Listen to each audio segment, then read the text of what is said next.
Hola, bienvenidos a nuestro canal de YouTube. En esta ocasión tenemos el privilegio de contar con nosotros, con el director de la Secretaría de la Juventud de la Intendencia Municipal de Colonia, Ricardo Planchón. ¿Cómo estás, Ricardo? ¿Qué tal, Milton?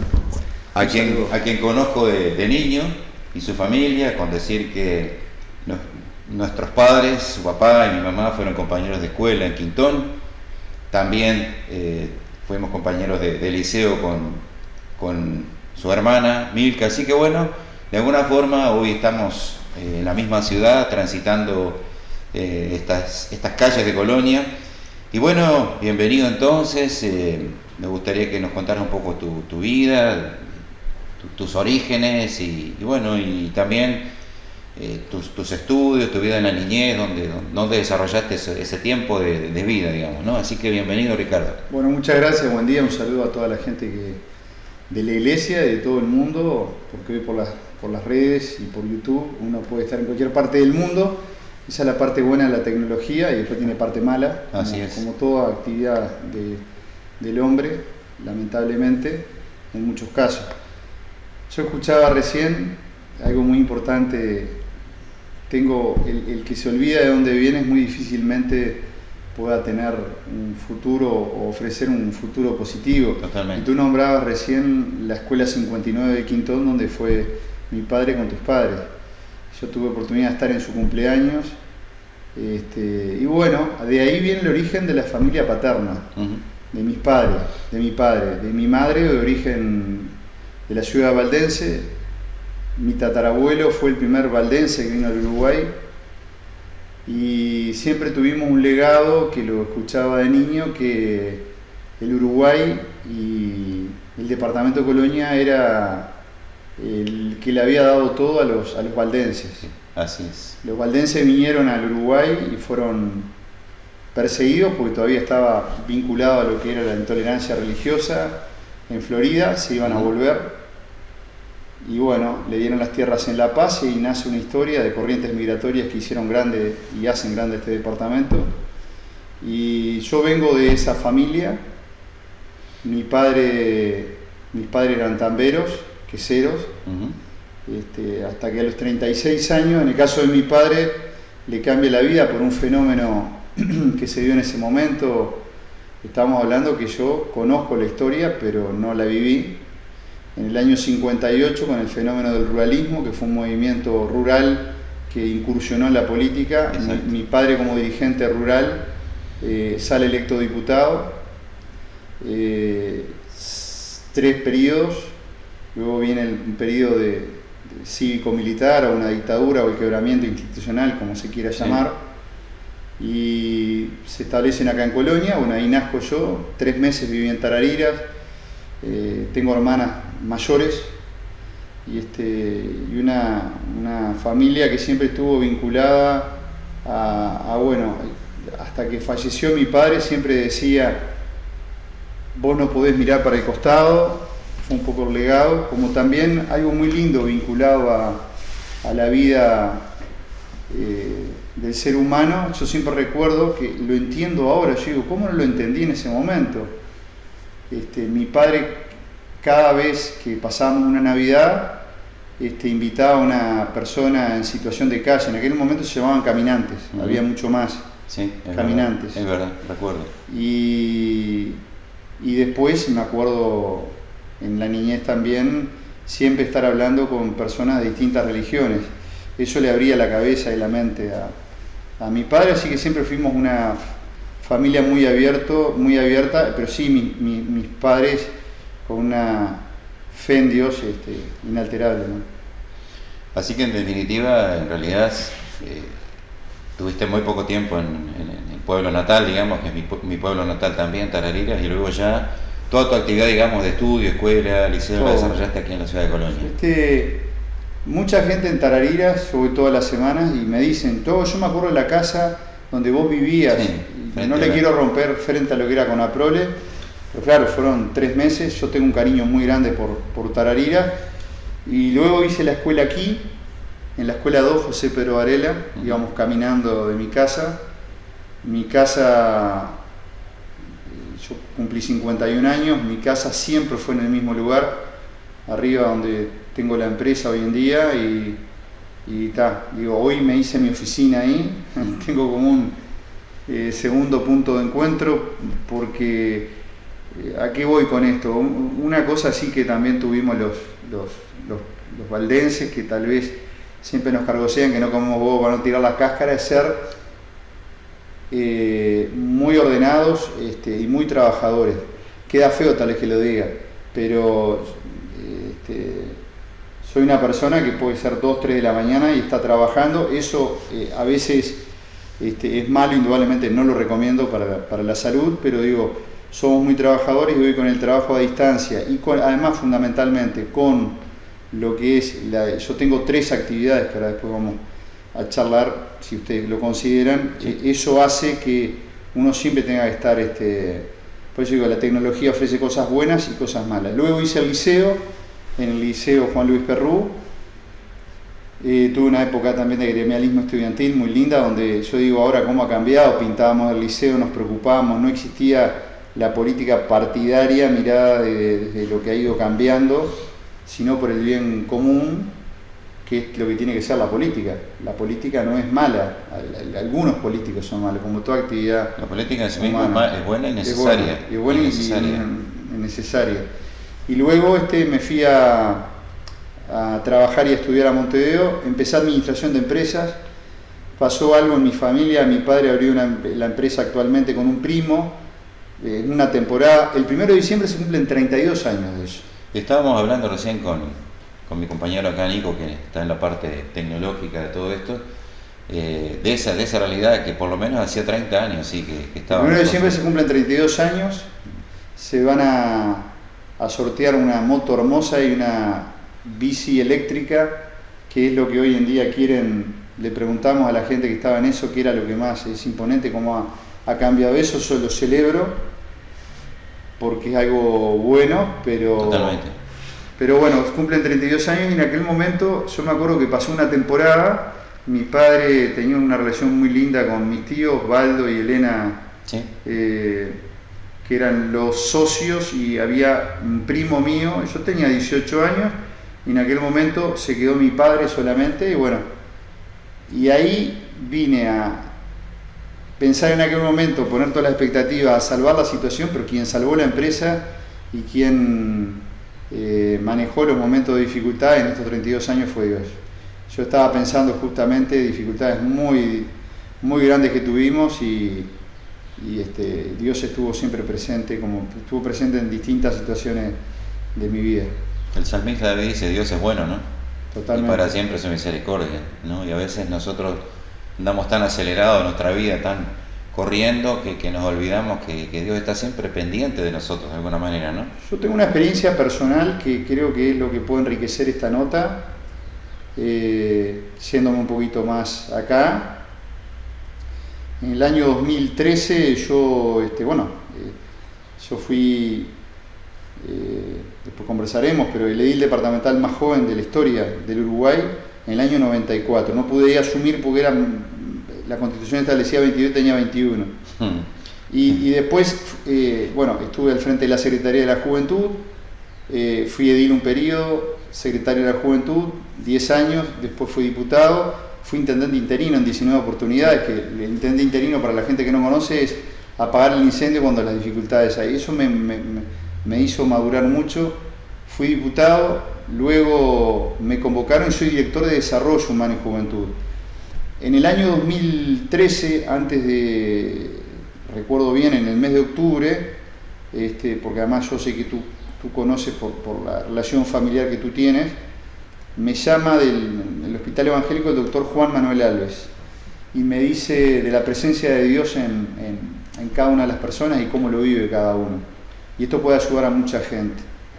Me llama, yo estaba viniendo de Buenos Aires y creo que es bueno haber cambiado de tema. Estoy abierto a hablar de todo, pero es algo que quiero dejar testimonio. Me llama porque yo estaba haciendo un proceso de baja de peso por un tema de salud. Que me cuesta mucho, pero había bajado 47 kilos, ahora recuperé 10, pero me costó muchísimo. y me estaba saliendo un chichoncito, un bulto en el brazo, y me acuerdo que en aquel momento el doctor Alves, que es acá, me habían hecho una ecografía y decían que era un quiste de grasa. Eso fue en mayo. En octubre me llama el doctor Alves, yo estaba viniendo de Buenos Aires y cuando me llama le digo, doctor, el viernes de mañana fue. Yo llegué,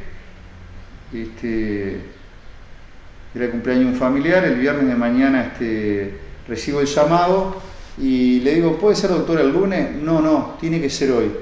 Y fui, como estamos todos hoy en día, me senté en la sala de espera del Evangélico. Yo pensé que quería hablar algo de la institución o algo. La verdad que tengo un aprecio y un respeto muy grande como médico, como ser humano.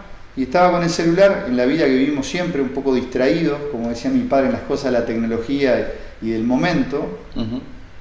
Y el doctor me dice, tú te hiciste no había tratado con él, una biopsia, y supuestamente te estaban tratando por esto. Bueno, no es un sarcoma maligno, grado tanto. Y empezó una peripecia de cirugía. Esto fue un viernes. El sábado, que quiero agradecer también, el doctor Julio Jacopino se anima a operarme en contra de la visión porque tenía que ver un oncólogo. Yo quería operarme, yo me arriesgué a eso, a que me operaran con márgenes libres. Salió una biopsia muy negativa y a los 15 días otra cirugía. La cosa que tuve que esperar 15 días, yo tuve que viajar a un congreso a Panamá y cuando volví yo tuve 15 días con mi único sostén, Dios. Uno se aleja de Dios después, lamentablemente. Sí. Todas las mañanas y todas las tardes pensando primero en la enfermedad y segundo en que el único que me podía sacar era Dios. Oraba. Me acuerdo algunos temas que me ayudaban. Tú estás aquí, Gándara y Romero, música cristiana, sigo escuchando música cristiana, pero digo, cuando uno necesita, y sentía que Dios estaba ahí. Cuando yo llego al Uruguay, levanto la segunda biopsia, inclusive a esa altura yo ya había visto el oncólogo, me plantearon claramente cómo era la situación, era un tumor en las partes blandas que se podía hacer metástasis en pulmón, en distintos lugares, sobre todo en pulmón. Igual todo iba bien, pero bueno, cuando recibí y estaba totalmente limpio, a la creencia en Dios en sí que podía tener, fue un testimonio, y eso me gusta contarlo y transmitirlo, porque hay tanta gente incrédula, y el mundo hace, y eso me preocupa, el mundo hace que mucha gente pueda tener desconfianza en Dios, de la existencia de un Dios, sí, que es un ser supremo que lamentablemente el ser humano desobedeció y estamos en esta situación del mundo. De hecho nos manifiesta la palabra de Dios, que es nuestro Padre, ¿no? Más allá del Padre sí, terrenal o de... Yo creo tenemos que estar preparados de eso, para eso y seguros. Yo creo que en el tema, recién hablando con Nicolás, que tiene 19. Claro, yo digo, las nuevas generaciones hacen que, me pasa a mí a veces que la palabra de Dios es difícil comprenderla. Uh-huh. Primero porque la Biblia y fundamentalmente Jesús hablaba en parábolas con una capacidad y una inteligencia muy importante, pero además durante mucho tiempo se hizo difícil, las distintas, algunas religiones lo hacían más difícil. Yo creo que la presencia de la iglesia protestante y las iglesias evangélicas han logrado muchísimo uh-huh, para el acercamiento del ser humano a Dios y que eso ha ayudado mucho. Pero se tiene mucho por hacer en un mundo que está cada vez más complicado. Eso es verdad. Que es... Decías que tenés, mejor dicho, 3 actividades. Una obviamente es como empresario. Yo tengo la empresa. Todos conocemos esa área, nos hemos deleitado con los productos del lugar, de hecho. Nosotros tenemos la empresa, soy director de Desarrollo Humano y Juventud, uh-huh, que soy funcionario desde el año 2000. Es un lugar que me gusta hacer cosas y después el presidente en el año 2020 me designó al frente de un organismo internacional que es la Comisión Administradora del Río de la Plata. La gente ignora muchísimo la importancia que tiene el tema y es un organismo binacional que tiene sede en Buenos Aires. Nosotros nos reunimos todas las semanas en Montevideo y todas las semanas en Buenos Aires. Ahora el lunes hay un plenario. Ellos tienen un cambio de gobierno.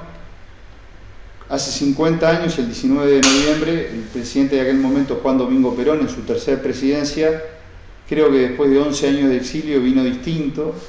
Como todo ser humano se ve que va no solamente madurando, sino que cada vez es un día más que vivimos y un día menos de vida. Y yo creo que él quiso dejar la paz para la posteridad.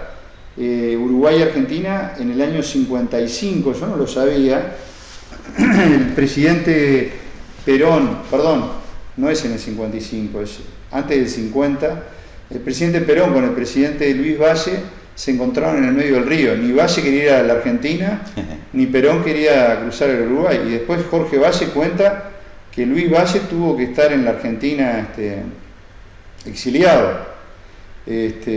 Por eso con toda aquella situación que el doctor Valle se expresó, siempre le pidió disculpas a la Argentina, por encima de la situación que yo no me puedo expresar sobre la vida de los argentinos, porque tengo que cuidar el interés nacional. Lo que sí digo es que la Argentina fue un país que recibió a muchos uruguayos, no podemos ser.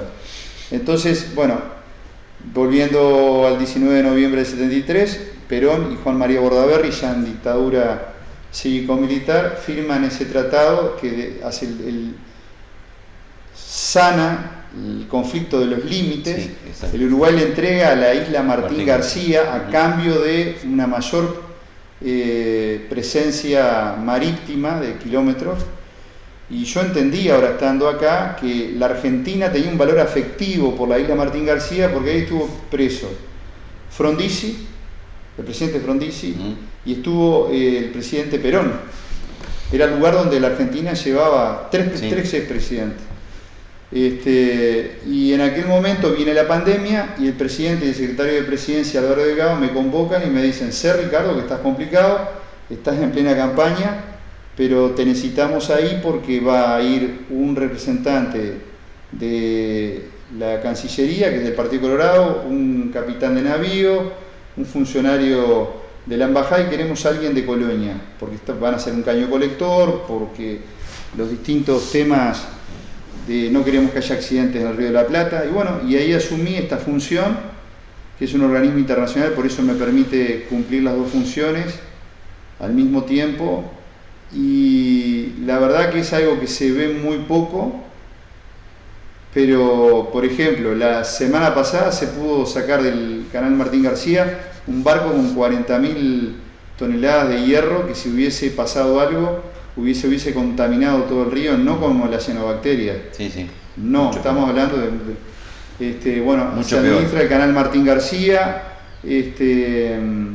que hace que el puerto de Nueva Palmira pueda trabajar, por ejemplo. Si no estuviera el canal Martín García, no habría puerto no habría puerto.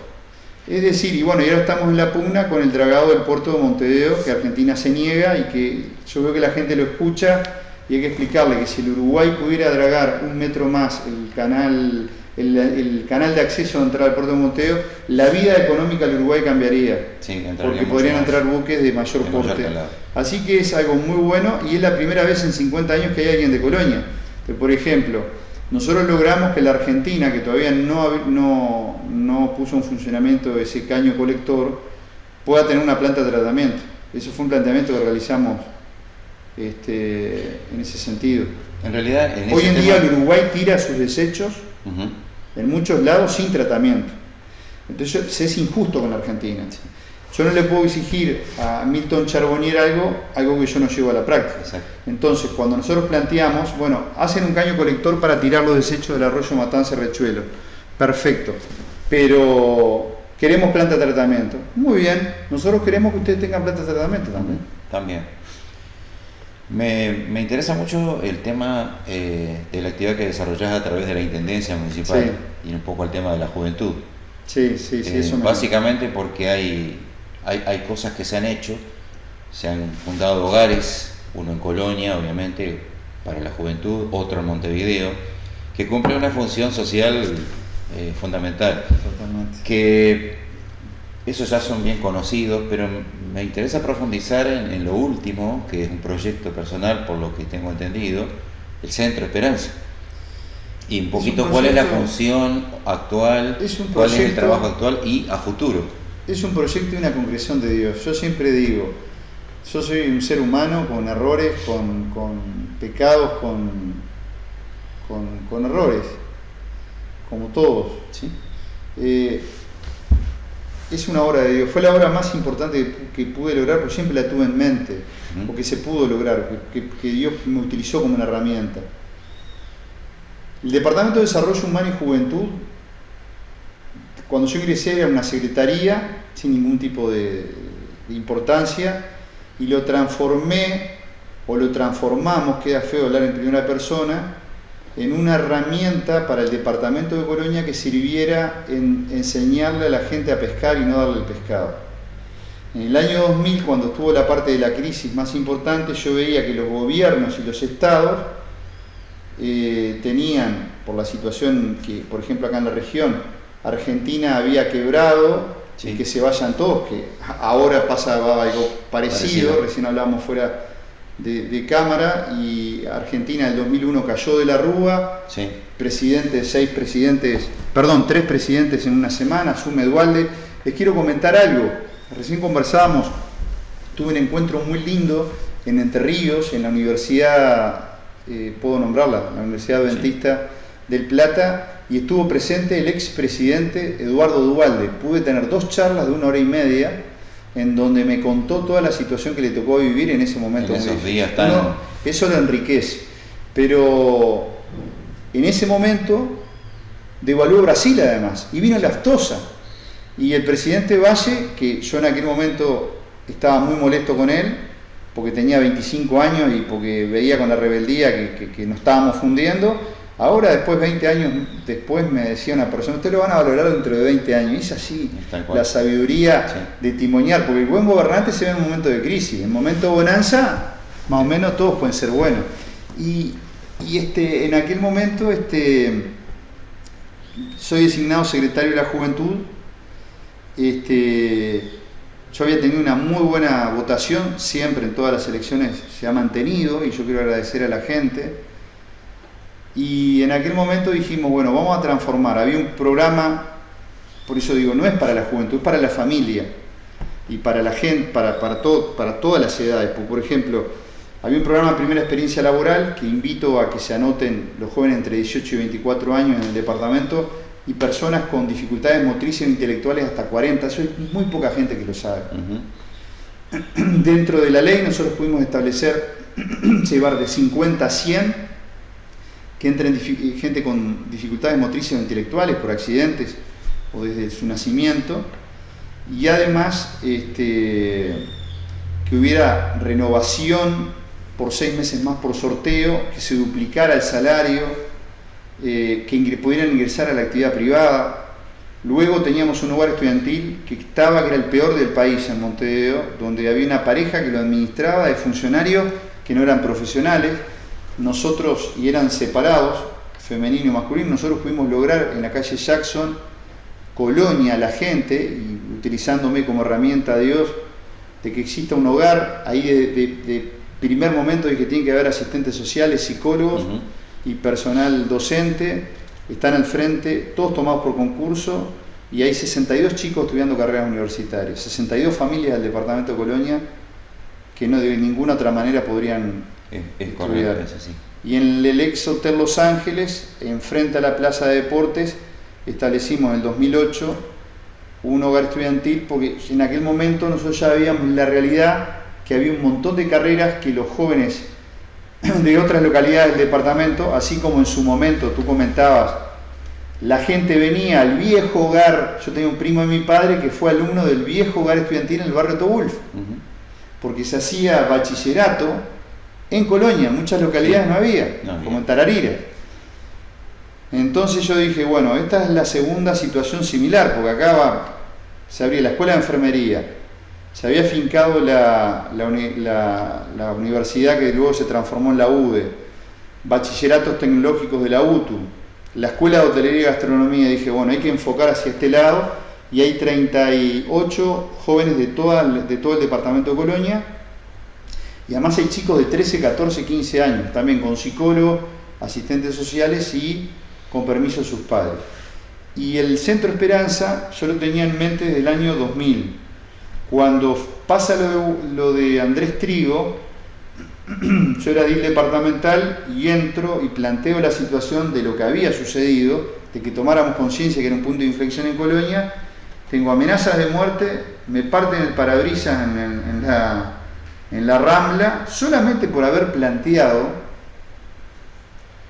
la situación puntual arriba de la mesa, de que la situación de las drogas era una presencia importante en el departamento, y yo lo que planteaba, porque eso es una función del Ministerio del Interior, el control, lo que planteaba es que la sociedad uruguaya tenía que ponerse como una prioridad la atención de la prevención, el tratamiento y la rehabilitación.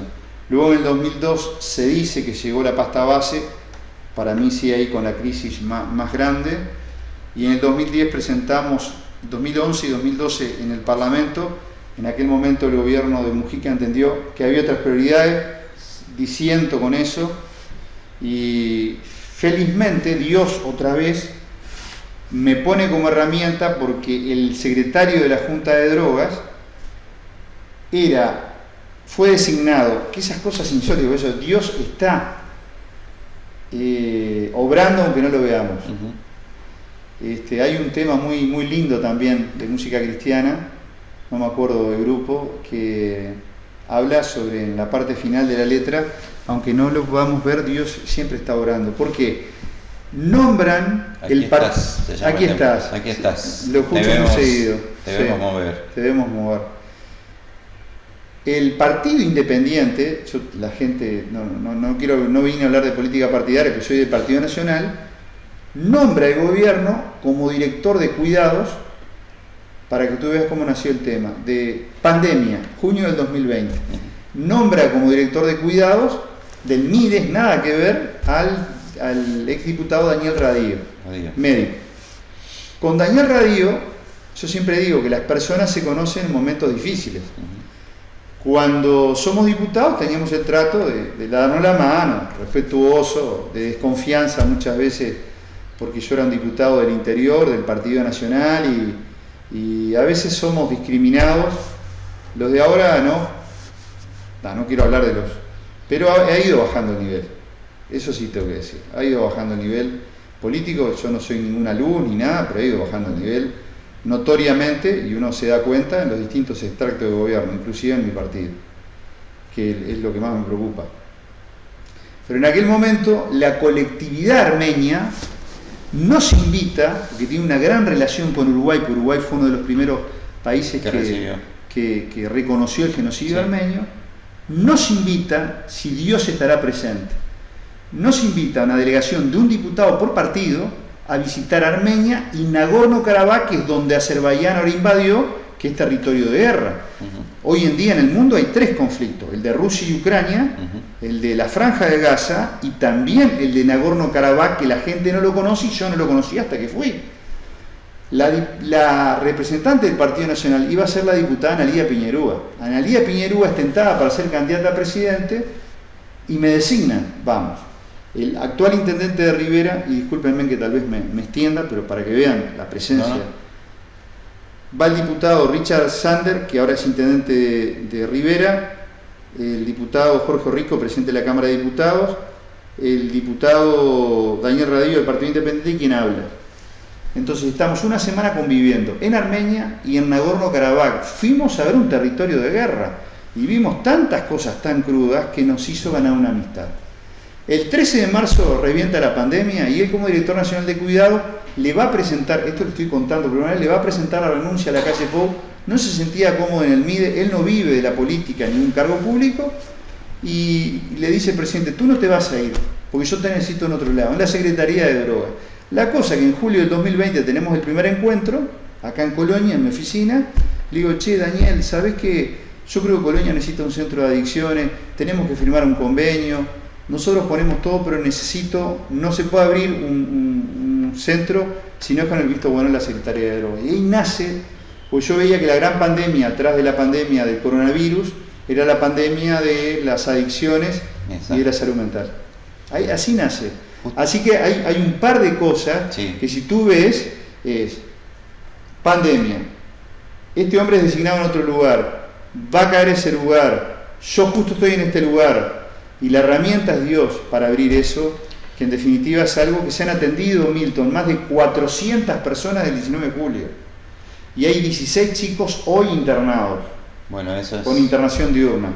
Es una bendición, porque en definitiva, justamente el tema particularmente más importante tuyo es el de la juventud, en esta área, digamos, de aquí del departamento, y obviamente nosotros que estamos en el área también de trato de la juventud por las adicciones, por la depresión, por la disolución familiar, todo lo que es parte de la sociedad moderna, así que nos parece fundamental y por eso también queríamos charlar contigo esta área tan importante que es la juventud, y ya has nombrado todas los lugares en los cuales has intervenido, y está bueno reconocer que Dios te ha usado para eso, tanto en los hogares de Montevideo, de Colonia, como también en este proyecto, que quiera Dios que no solo se mantenga como lo que es el inicio, sino que tenga una proyección a futuro para expandir la tarea, ¿no?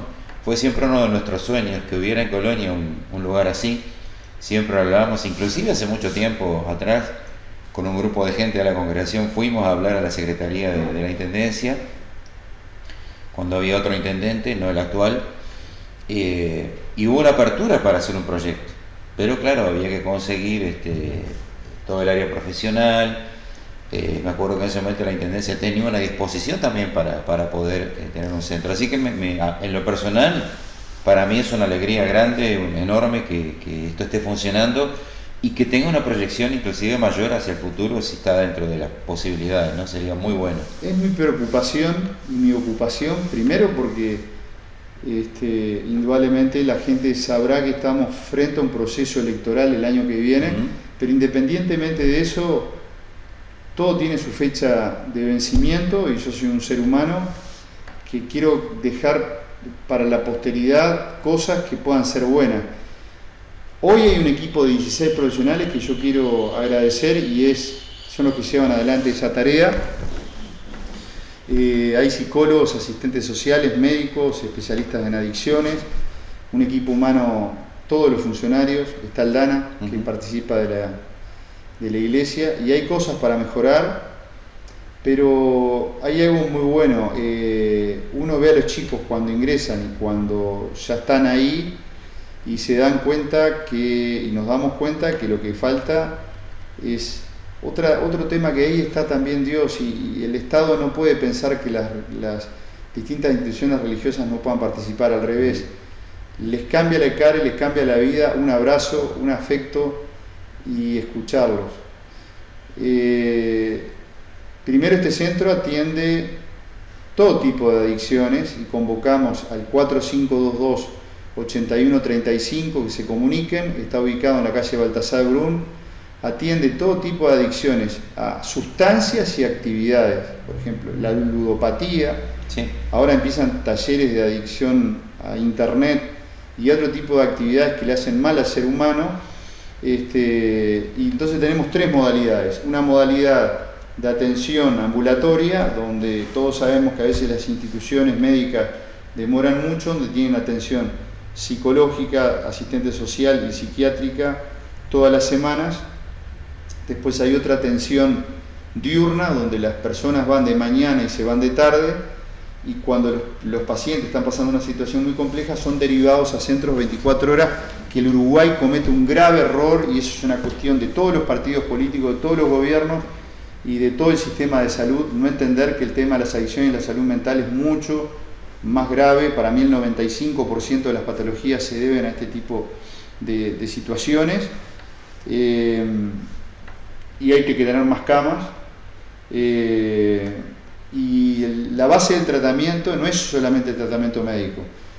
Ahora el 2 de enero, comienzan a trabajar en el plan Primera Experiencia de Trabajo. Ellos tienen un para los jóvenes entre 18 y 24 años van a tener un cupo en experiencia de trabajo, en becas de estudio, tienen un profesor de quinta y trabajan la tierra, tienen 3 actividades físicas, desayunan, almuerzan ahí, se bañan ahí, se genera un grupo de que todos están pasando por la misma situación y hay una contención muy importante. También queremos trabajar con todas las iglesias porque yo lo he visto, después que conocen a Dios, ahí les cambia la vida. La droga es un vacío existencial que tiene el ser humano frente a una ausencia. Y frente a esa ausencia, el único que puede llenar eso es Dios. Pero yo pienso así, de esta manera. No todos piensan así. Yo soy una persona, la otra vez lo hablaba con una persona que tiene una responsabilidad política y es cristiana, pero yo digo, no, yo defiendo en todos lados mi convicción y mi concepción. Porque hay gente que piensa que uno no puede que la religión esté participando en la actividad pública. Para mí, toda religión, había una frase de mi padre, que sirva para cambiar el corazón humano es buena. Es válida. Y en este caso, lo que yo veo es de que hay gente que ha podido tener acceso a las mejores clínicas del mundo, desde el punto de vista profesional y médico, y han gastado un montón de dinero y sus hijos no se han podido recuperar. Es una verdad fundamental. Nosotros tenemos estadísticas, obviamente, no vamos a mencionar los porcentajes, pero un importante porcentaje de aquellos que entran a centros de rehabilitación, los cuales se mueven a través de la fe o de la religión, como tú dices, un altísimo porcentaje son recuperados 100% para ser luego personas útiles a la sociedad, y formar su familia, trabajar y dejar esa vida, ¿no? Que es justamente lo que tú dices, un vacío existencial. Bien, estamos muy agradecidos con el tiempo que nos brindaste, sabemos de tu vida sumamente ocupada. No, yo les tengo que pedir disculpas, porque yo lamentablemente había agendado para otro día, pero le pido las disculpas del caso y además me encantó el programa, la verdad que estoy un placer conversar contigo en este día. Seguramente nos volveremos a contactar más adelante para seguir hablando especialmente sobre el tema de la juventud y del trabajo que desarrolla tu secretaría, digamos. ¿Me repetís el nombre, por favor, de la secretaría? El Departamento de Desarrollo Humano y Juventud. Un gusto entonces, Ricardo. No, para ustedes. Nos despedimos y estamos en contacto para una próxima entrevista. Dios te bendiga en tu actividad, especialmente en esta área que es tan importante del desarrollo de la juventud. Muchas gracias.